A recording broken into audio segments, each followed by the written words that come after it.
Southern Italy is one of the easiest trips to ruin, especially if you do it by car. Even though everything appears close on the map, reality is quite different.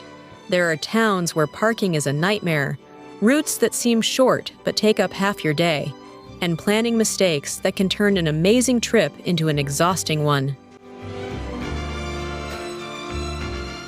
So after comparing different ways to travel through this part of Italy, we designed what we believe is the most logical, enjoyable, and efficient route to do in 20 days from Rome to Puglia. During this journey, we will go through chaotic and fascinating cities, villages perched over the sea, incredible coastal routes, and some of the most amazing areas in the country. And yes, we left out Sicily and Calabria, not because they're not worth it, but because trying to fit absolutely everything into just 20 days is exactly the kind of mistake that can ruin this trip. So if you're looking for an honest, optimized, and truly logical route to travel through southern Italy, this video is for you.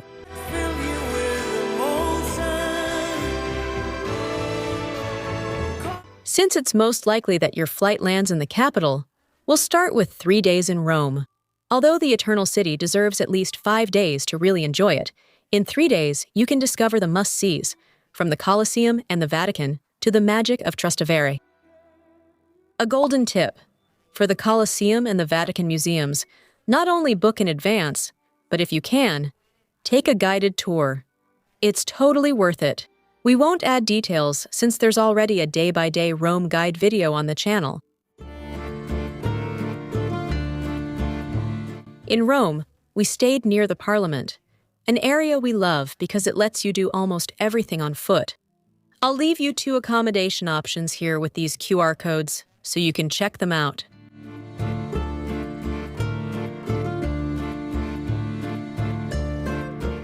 We remind you that prices vary a lot depending on the season when you visit the city.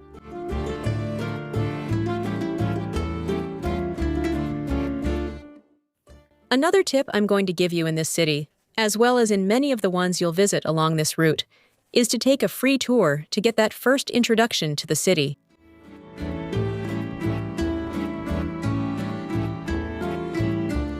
I'm leaving the QR code here on the screen and the link in the description so you can make a reservation. We prefer to enjoy the city on foot and only rent the car on the day we leave. Do this to avoid headaches and fines with the ZTL zone, which are restricted traffic areas where tourists can't enter.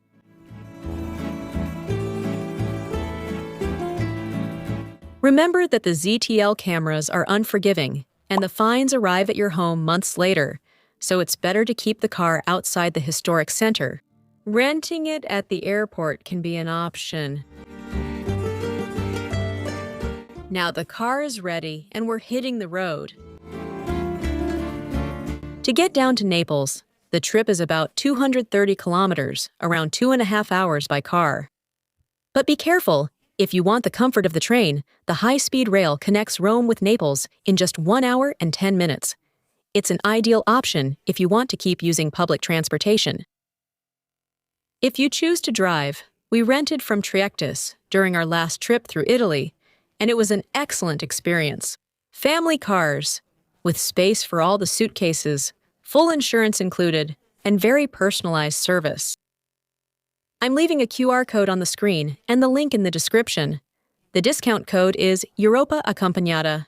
But if you speak directly with Claudio, because I told you the service is very personalized, remember to mention that you were sent by us to get the discount.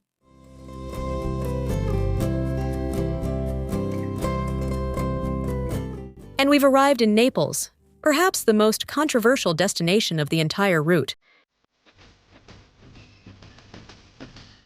There are people who avoid it because it intimidates them, but personally, and this is a matter of taste, I think it's a chaos with a lot of charm. Besides its own personality, Naples is the perfect base to explore amazing places.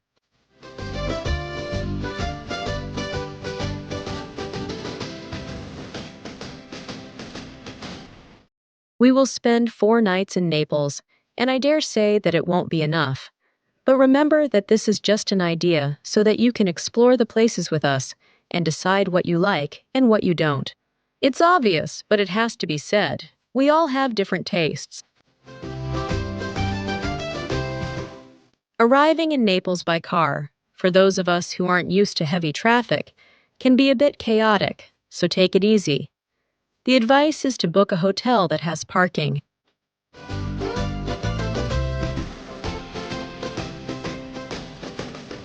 We chose one right in the historic center, very close to Piazza del Plebiscito, one of those places that doesn't show what's inside from the outside, and with parking for the car. Here on the screen are the images, so you can see that the interior is magnificent, and the QR code so you can check the prices for your dates.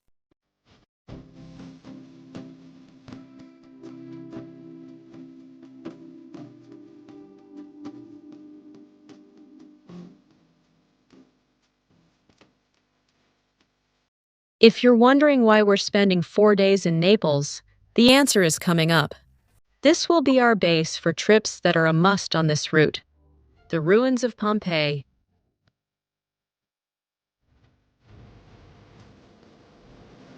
the ruins of Herculaneum,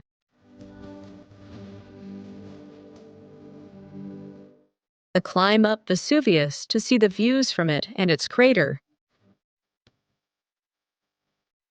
the visit to the royal palace of Caserta. Not many people might include this last visit in their itinerary, but honestly, it's really worth it if you like palaces and gardens. You can do this visit before arriving in Naples, since it's on the way, with just a slight detour.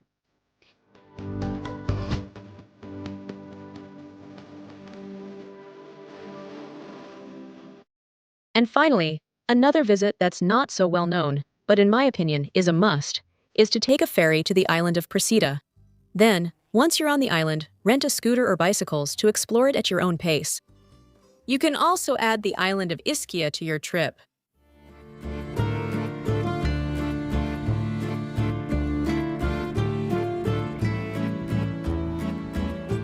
Procida, which is the one we know, we didn't go to Ischia, is a hidden gem. Procida, in particular, is really overshadowed by Capri, which is the famous island, the well-known one that everyone visits. But I promise you, if you go, you'll be enchanted. It's very authentic.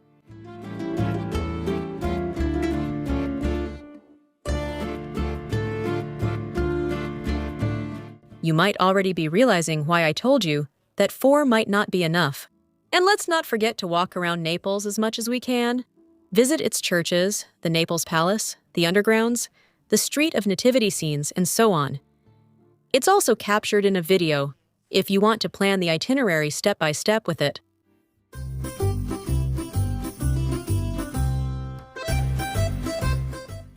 In that video, you'll get more information about the hotel. You'll see where it was located, whether it was difficult to get there by car, the places we visited in Naples, which are many and very beautiful, and all the other outings. So I recommend watching that video.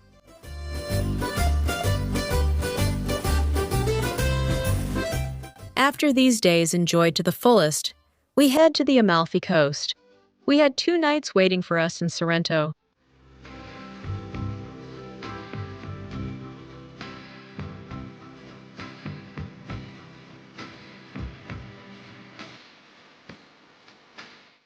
Sorrento is less than 50 kilometers away, but it takes about an hour to get there depending on the time of year. Here's a clarification. We have visited this area in September and in May, never during the peak summer season. If you do it in July or August, everything might take longer and be more crowded than what I'm telling or showing. In fact, I would rule out this part of the drive in July and August. As we said, I would spend 2 nights in Sorrento, one to explore the city, savor delicious Italian cuisine, and enjoy the views of its coastline.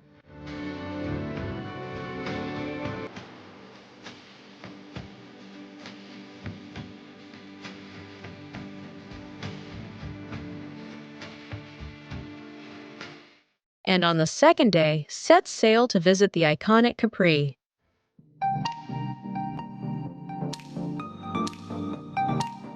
Capri is possibly, and without a doubt, the most famous island in the Mediterranean, and it's no accident. It's a perfect blend of nature and Italian elegance, from the stunning Faraglioni rocks rising from the sea to its little streets filled with flowers and the scent of lemon.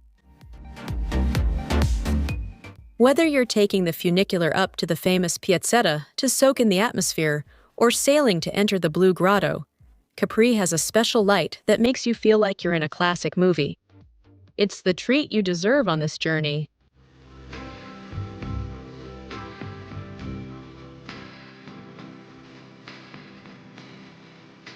In Sorrento, we stayed very close to the historic center, but not in it, not inside the historic center. I'll leave the option here for you to check out.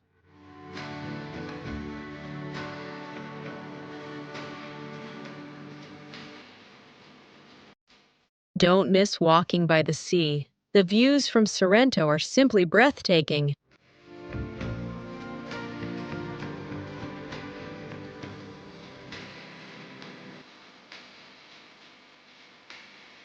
As I was saying, in this itinerary, we chose Sorrento as our base to visit Capri.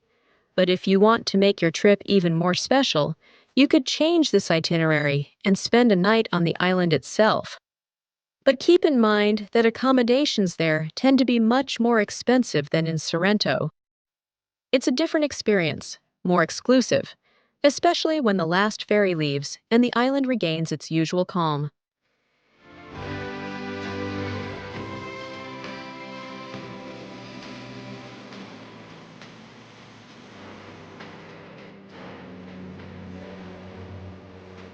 Good morning. Today we're setting out on the famous Amalfi Coast Road. We'll do it in two stages. First to Positano, just 14 kilometers away, along a route with wonderful views, and then another 17 kilometers until we reach Amalfi. I should warn you that even though the kilometers seem few, the journey takes quite a while for two reasons.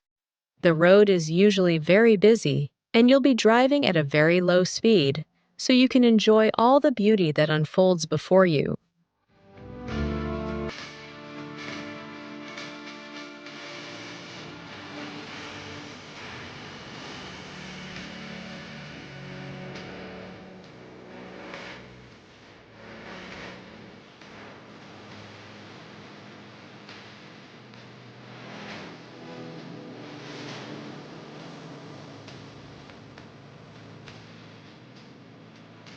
We've arrived in Positano.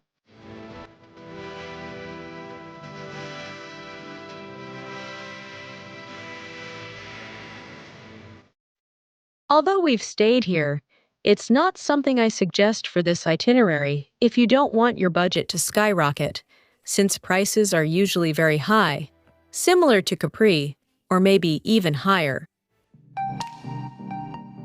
Just letting you know, after that, everyone can manage the itinerary based on their own budget.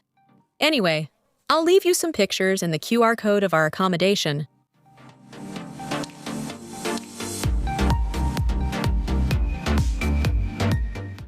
One vital tip: if you're traveling with children, elderly people, or anyone with mobility issues, make sure to check carefully where the hotel you choose is located.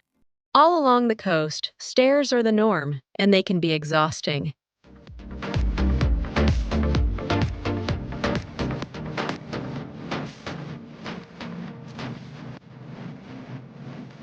Positano is the postcard-perfect town seemingly hanging from the mountain. Its pastel-colored houses, stacked toward the sea, and its alleys full of fashion shops create a magical atmosphere in Positano.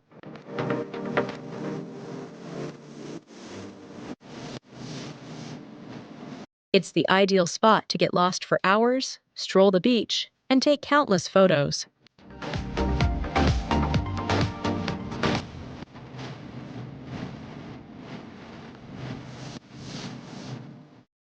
It's true that getting into Positano, or any of these towns on the Amalfi Coast, is complicated because of the parking situation. There are few, and they're not cheap. But it's not impossible to find one. You can find one. Like I said, I didn't go during peak season. During peak season, it must be almost impossible.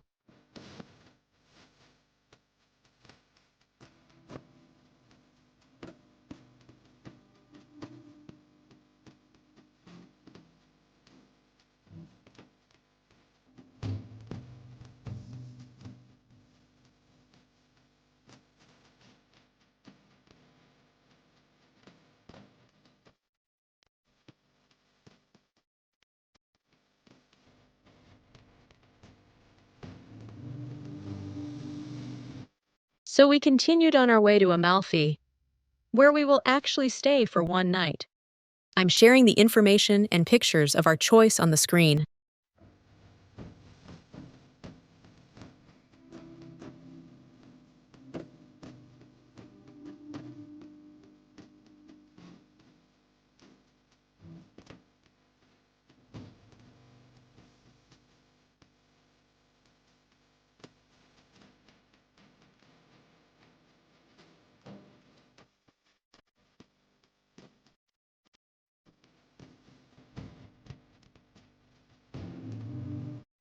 A choice that we really liked.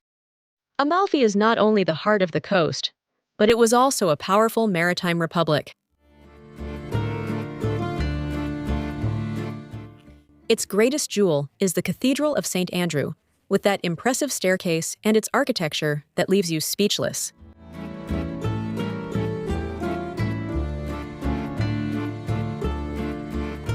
Walking through its main square as the evening falls, maybe having dinner in the square. It's simply the essence of the Dolce Vita.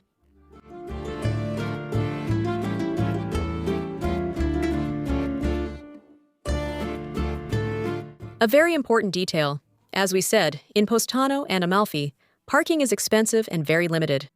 The accommodation I recommended in Amalfi has parking, not on site, but they'll park the car for you. It's an option. We wake up in Amalfi, get back on the road, and our first stop will be Ravello, just 7 kilometers away. Don't miss this visit for anything. Since it's up high, the views from here are simply wonderful. There are 2 must-see places here. One is Villa Ruffalo, with its gardens suspended over the sea, and Villa Simbrone, where you'll find the famous Terrace of Infinity. A tip. A very important piece of advice. On your way back, return by the same route to reconnect with the Amalfi Coast Road. You have to go back down to Amalfi to continue along the coastal route. If you don't do that and follow the GPS through the mountains, you'll end up much farther ahead and miss beautiful towns like Minori and Maiori. So we'll head towards Vietri sul Mare, about 20 kilometers away. And on the way, I'll tell you why we chose this spot.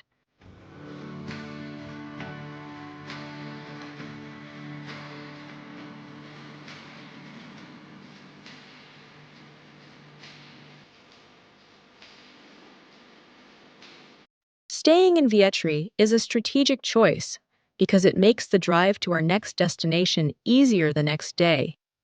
But you also have Salerno right next door.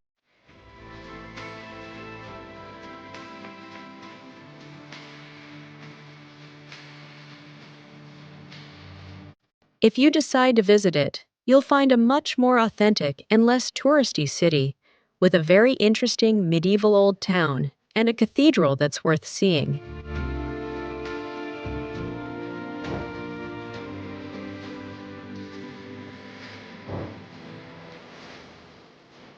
We stayed in Vietri for one night, which is the capital of ceramics. You'll see it as soon as you arrive. The church domes and all the streets are decorated with colorful handmade tiles that are truly a sight to see.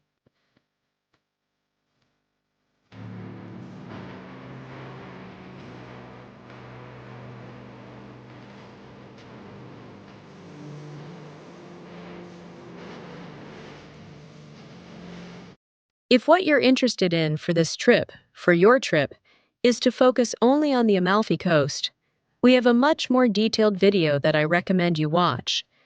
In it, we show you, point by point, all the cities you'll find along this route and give you tips on how to do it.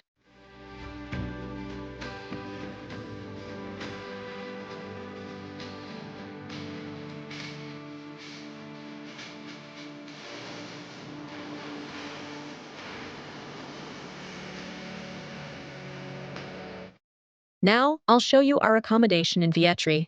And as always, you can find all the details in the QR code.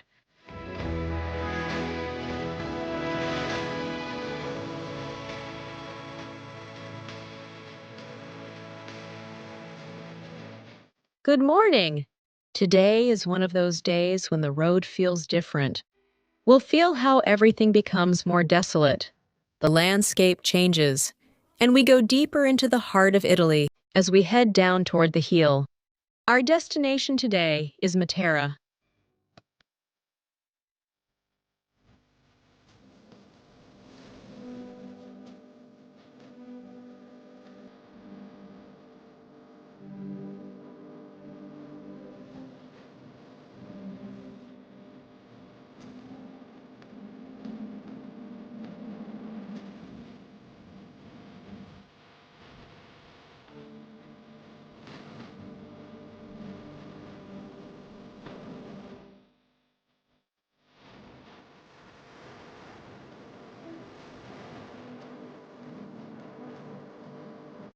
I would recommend spending 2 nights there.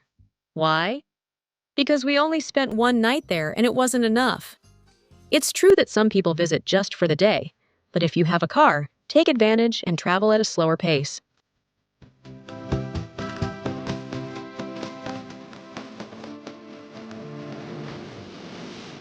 We know that sometimes vacation days are limited, but if you can, make the effort. There's something special about Matera. I can tell you that it's amazing and that you shouldn't miss it, but maybe after seeing the images, you'll think differently. There's nothing better than seeing for yourself to draw your own conclusions. I'm just sharing my opinion based on my tastes. The images will do the rest.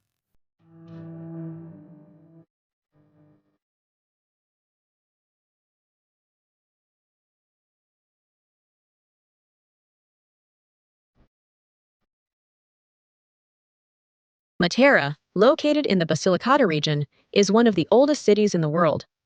Its jewels are the famous Sassi, a labyrinth of cave houses carved directly into the limestone rock that look like a living nativity scene.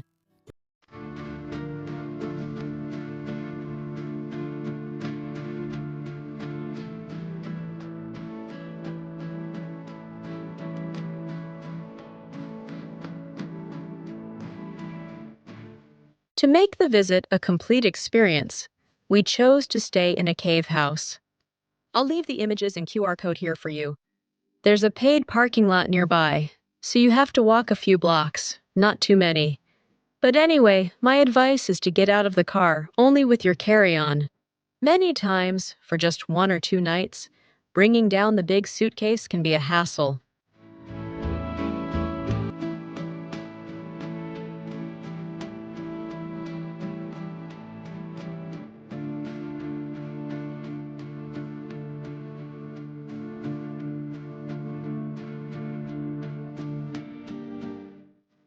I was saying 2 days, because I would spend one getting lost in the Sassi and visiting their impressive rock-hewn churches like Santa Lucia all'Amalfi, where the art is painted right on the rock. And on the second day, I would cross over to Murgia Materana Park.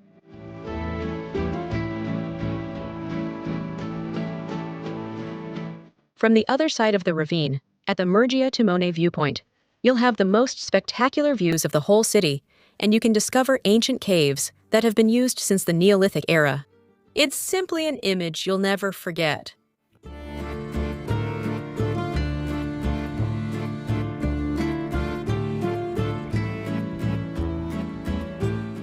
Don't miss the night in the city either. And again, while I recommend 2 nights, you can adjust it to one if you don't have enough time. It's incredible to think that in the 1950s, Matera was considered the shame of Italy because of the poverty in these caves, and today it's a UNESCO World Heritage Site and one of the most desired places in the world. Let's take a break here. If you're enjoying the video or if it's helping you, we encourage you to subscribe so you don't miss any of our guides, since there are many on the channel. Also, give it a like and share it with friends who, just like you and me, enjoy creating their own itineraries. It's dawn in Matera, and today we're finally heading to Puglia, right to the heel of the boot. Welcome to Puglia.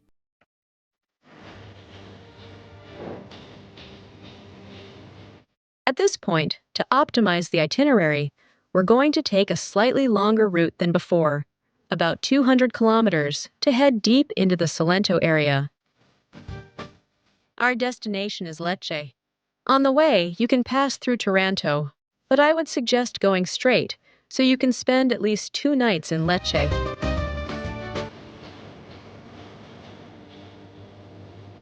Lecce is known as the Florence of the South, and you'll see why when you visit its historic center. It's the capital of Puglian Baroque, with limestone so soft that local artists carved incredible details into the facades, like the one on the Basilica of the Holy Cross, which looks like lace. From here, the location is strategic for visiting gems like Gallipoli, with its old town surrounded by walls over the sea, or the beautiful Otranto, which has a cathedral with an impressive medieval mosaic. But here, the days are tyrannical, and you'll have to choose.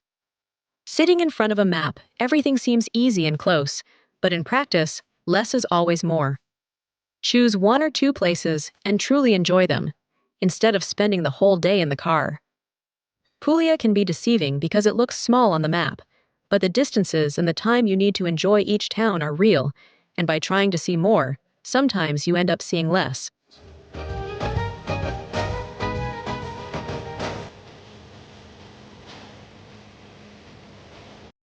The example of this next day is very clear about what we were saying regarding the timing. About 100 kilometers from Lecce, we will pass through Ostuni, Puglia, Cisternino, Martina Franca, and Lecce until we reach Alvarovelo. They are all beautiful, but seeing them all in one day is too much. I would choose 1 or 2 along the way and go to Alvarovelo to spend 2 nights, using it as a base to explore the others.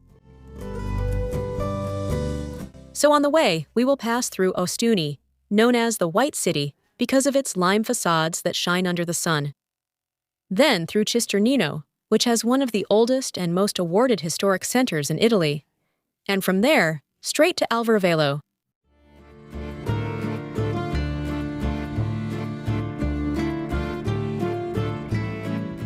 We chose to stay for 2 nights to enjoy the city calmly and have the next day to visit nearby places, like Martina Franca, with its Baroque elegance, and Lecce, a circular village that looks like something out of a fairy tale.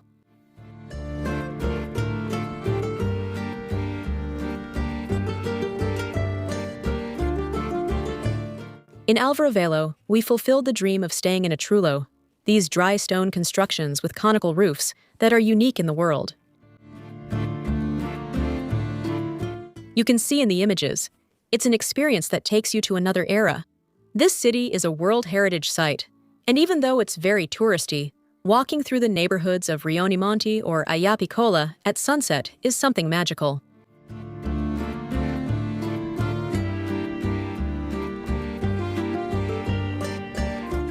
The most incredible thing about the Trulli is that they were built without mortar, just by stacking stones, so that in ancient times they could be quickly demolished if the tax collector came.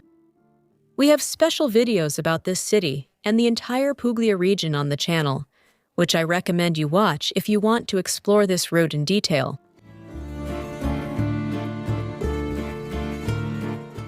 Another day in this southern part of Italy is so beautiful, isn't it? Today, we're going to set out on a route to a real gem. We're only 33 kilometers away from reaching Polignano, Bari, where we'll spend a night. But first, we'll make a technical stop in Naples.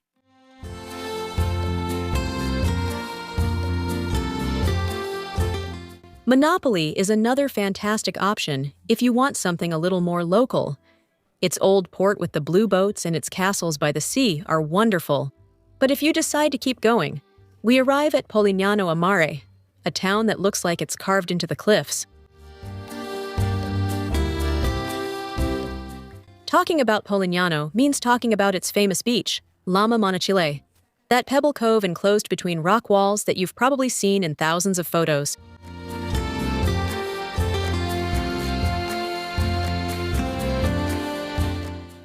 But Polignano is also home to the famous Grotta Palazzese, that restaurant located inside a natural cave facing the sea that you've probably seen in thousands of photos and videos.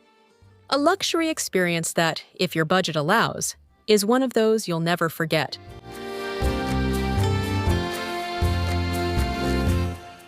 Walking through its old town, leaning out over its panoramic balconies, and why not, singing a bit of volare in honor of Domenico Modugno, who was born here. Another option, if you're already short on time, is to head straight to Bari, but I recommend treating yourself to at least an afternoon on the cliffs of Polignano. We can wrap up this itinerary in Bari, about 35 kilometers from Polignano. Here you have two options. The first is to return the car, spend 2 nights enjoying the city, and fly directly from Bari Airport to head back home. The second option, which is usually the cheapest most of the time, is to spend 1 night in Bari, and the next day make the long trip to Rome to return the car at the same place where you picked it up. If the trip to Rome feels too long for you, since it's about 450 kilometers, you can add a night in between, in a city like Foggia, to rest. Then, 1 last night in Rome and a flight home. Bari will surprise you. Don't miss Bari Vecchia, its old town, which is a maze of narrow streets, where you can still see ladies at their doorways making orecchietta pasta by hand. It's a lively city, an important port, and the perfect place to try focaccia before saying goodbye to Italy. For the car, always check the return fee if dropping it at another office. Sometimes, the savings from returning the car back in Rome, or at the place where you picked it up easily, covers that extra night at a hotel and the fuel for the return trip. But do the math before making a decision. And if this itinerary tempts you, I think one through the secret villages of Tuscany will too.